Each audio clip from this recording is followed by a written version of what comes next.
यानंतर नेते मंडळी त्याविषयी बोलतील।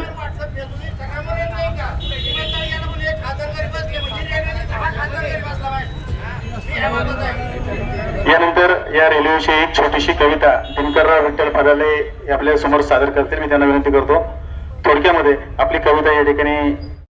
मी बरोबर बोलतोय का चुकीचं हेही मला माहित नाही, परंतु रेल्वे हा केंद्राचा विषय आहे आणि केंद्रात आपले खासदार साहेब आदरणीय कोल्हे साहेब म्हणून त्या ठिकाणी काम करतात। या तालुक्यात बैठका लावायच्या असतील, मिटिंगा लावायच्या असतील, आंदोलन करायचे असतील, याची बैठक प्रामुख्याने खासदारांच्या अध्यक्षतेखाली व्हायला पाहिजे नव्हती, परंतु आंबेगाव तालुक्यात कधीही न दिसणारा खासदार आज सुद्धा या ठिकाणी दिसत नाही।